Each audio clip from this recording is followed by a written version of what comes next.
Guys, welcome to EIKV and this is Vishnu. So in this illustration it will be AGIP Limited. The chip limited is a supplier of leather goods to retail in the UK and other Western European countries. The company is considering enter into a joint venture with a manufacturer in South America. The two companies will each own a 50% of the limited liability company, which means a JV, SA, and will share the profit equally. Pound 4,50,000 of the initial capital is being provided by AGIP, and the equivalent in South American dollar, SA dollar, is being provided by the foreign partner.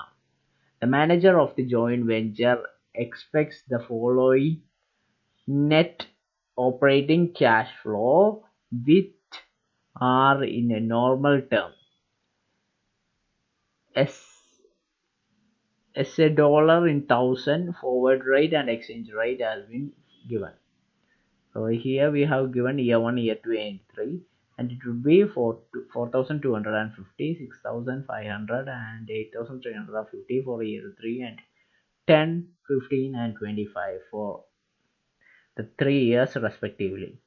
Now, for the tax resources, joint venture SA, the company is to be formed specially for the joint venture, will be registered in South America, ignoring the taxation in your calculation. So we can ignore the tax computation in our calculation. Going further, assuming you are a financial advisor retained by the AGIP Limited to advise on the proposed joint venture, calculate the NPV of the project under the two assumptions explained below. Use a discounting rate of ₹15% for both assumptions. So assumption number 1, it will be the South American country has an exchange control which prohibits the payment of the dividend above 50% of the amount cash flow for the first 3 years of the project. The accumulated balance can be repatriated at the end of the 3rd year. Assumption number 2, the government of the South American country is considering and removing exchange controls and restrictions on the repatriation of profit. If this happens, all cash flow will be adjusted as dividends to the partners companies for the end of each year. Now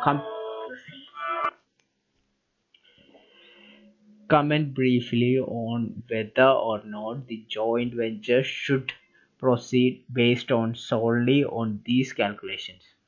So here we have two assumptions.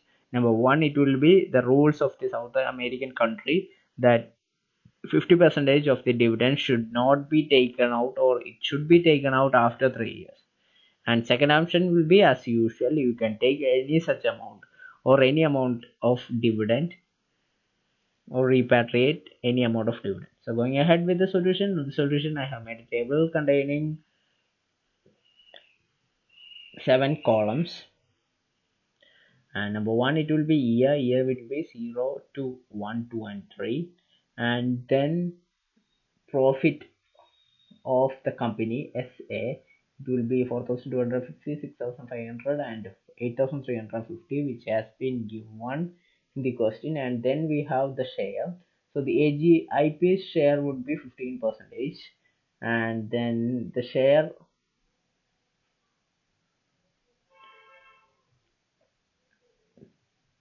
it will be like 15% of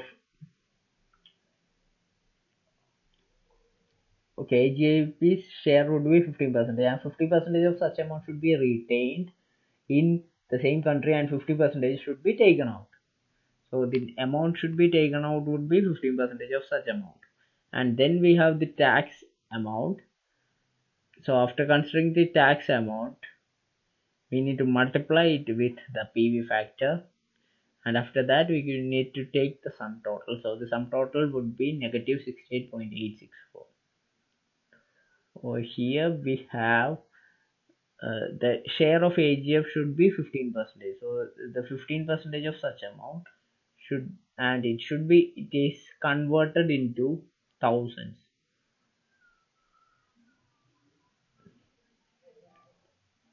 Okay, after that we have the discounting factor. Over here they have given a discounting factor of 15.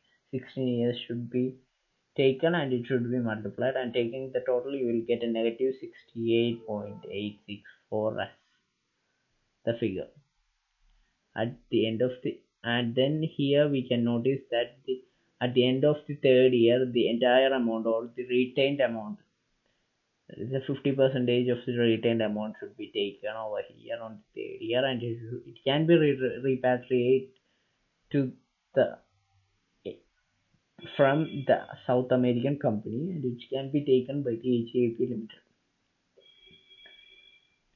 Now going ahead with the exchange control removed. So if the exchange control is removed, that is the second part of the question, and all earnings are distributed at the same time, then it will be like the share or the profit after tax of the company will be 4,250, 6,500 and 8,350 as given in the question, and AGAP's share will be the 50% of such amount. So 2,125, 3,250 and 4,175, and 50% of the entire amount should be taken. So guys, here there is, so what I'm trying to say is that the entire amount can be taken by the AGAP for the computation of the profit or the computation of net present value in the same year which is received. So it will be like 212 and 325 and 4125.